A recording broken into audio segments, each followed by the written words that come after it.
Bonjour et bienvenue. Aujourd'hui, nous allons explorer un sujet délicat et souvent invisible, la dynamique de la protection et de la trahison au sein des relations humaines.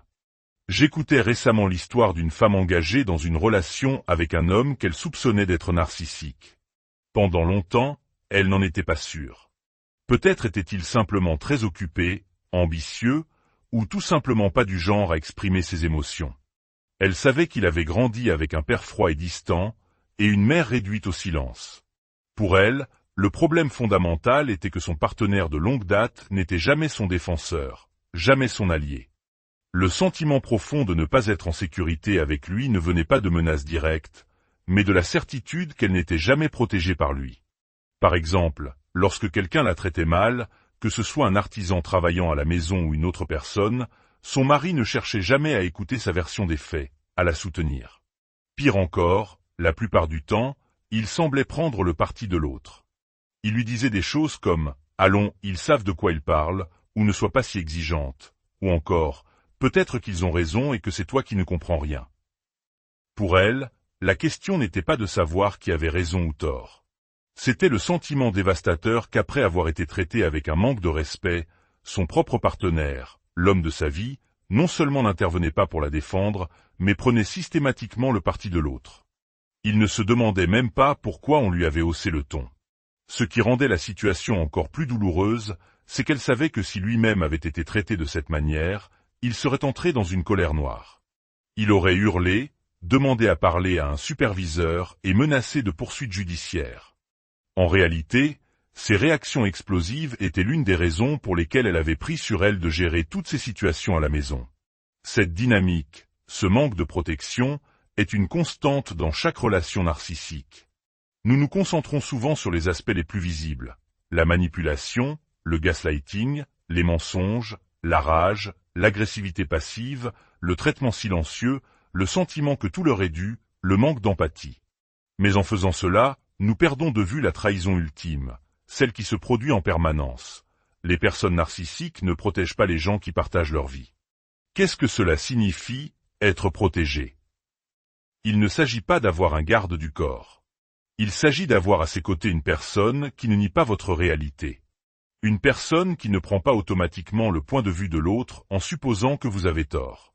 Une personne qui ne vous demande pas « Que as-tu fait pour l'énerver ?» Être protégé, c'est avoir quelqu'un qui reste à vos côtés dans les moments difficiles, comme lors de l'annonce d'un diagnostic médical ou d'une mauvaise nouvelle professionnelle. C'est une personne qui ne se moque pas de vous ou ne vous humilie pas en public. Une personne qui vous croit, qui prend soin de vous lorsque vous êtes physiquement vulnérable, et qui ne vous traite pas comme si vous étiez fou. C'est une personne qui n'abuse pas de vos vulnérabilités. Voilà ce qu'est la protection. Quand nous aimons les gens de la bonne manière, nous les protégeons. Cela ne veut pas dire les envelopper dans du papier bulle, les surprotéger ou tout contrôler à leur place. Ce n'est pas de la protection, c'est du contrôle. Par définition, un parent narcissique ne protège pas son enfant. Il exige, mais ne soutient pas. Il n'est pas à l'écoute, il n'est pas un témoin bienveillant de sa vie. Il ne le défend pas. Et s'il le défend, ce n'est que pour servir ses propres intérêts égoïstes. Pourquoi mon fils n'a pas joué dans le match? Vous feriez mieux de trouver une place pour ma fille dans votre école. Il ne s'agit pas de protéger l'enfant, mais d'exercer son propre pouvoir. Un enfant qui a la chance d'être protégé n'a pas besoin de consacrer une immense partie de ses ressources psychologiques à se protéger lui-même. Moins un enfant est protégé et plus il est blessé, plus il se fragmente intérieurement. Il passe sa vie en mode survie, incapable de prendre des risques et d'être lui-même, car toute son énergie est consacrée à l'autoprotection. Le parent narcissique aborde chaque situation en se demandant « Qu'est-ce que l'enfant a fait de mal? Comment m'a-t-il dérangé ?» Il ne se demande jamais « Comment puis-je être présent pour mon enfant, assurer sa sécurité psychologique et lui faire savoir qu'il a une base sûre ou revenir quand les choses tournent mal ?» Un endroit où il peut tout dire, sans être jugé, humilié ou mis en doute. Dans les relations intimes, ce manque de protection est une dynamique classique mais souvent négligée. On se concentre sur les mensonges, la tromperie, la manipulation. Mais si vous y réfléchissez bien, vous réaliserez que vous n'étiez jamais protégé. L'un des chagrins les plus profonds dans ce type de relation est de se souvenir d'avoir vu la personne narcissique défendre ardemment quelqu'un d'autre, parfois même à vos dépens. Cela nourrit un sentiment constant de ne pas être à la hauteur, pourquoi pas moi? Cela prouve qu'ils en sont capables. Ils pourraient protéger quelqu'un. Mais cette personne, ce n'était pas vous. Ne pas être protégé dans une relation intime narcissique, c'est être laissé à l'abandon. Aucun soutien, aucune écoute, personne pour vous rattraper quand vous tombez.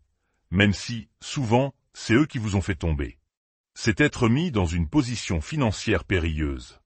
C'est devoir prendre seul des décisions difficiles concernant la maison, les enfants, à cause de leur irresponsabilité, sans pouvoir les consulter de peur de déclencher leur colère. Être dans une relation narcissique, c'est avoir l'impression de vivre à la fois avec un enfant de 3 ans en pleine crise de colère et un adolescent boudeur qui ne participe à rien, mais qui possède tous les pouvoirs et privilèges d'un adulte. Lorsque nous sommes tristes, fragiles ou en souffrance, nous aspirons à être réconfortés, apaisés, tenus dans les bras. Cela n'arrive presque jamais dans une relation narcissique. Au contraire, c'est dans ces moments que l'on se sent le moins protégé. Vous ferez face au gaslighting. Tu pleures vraiment pour ça? Ce n'est pas si grave. Il y aura les yeux levés au ciel, le grand soupir impatient, bon, qu'est-ce qui ne va pas encore? Ou simplement un rejet total, je n'ai pas le temps pour ça.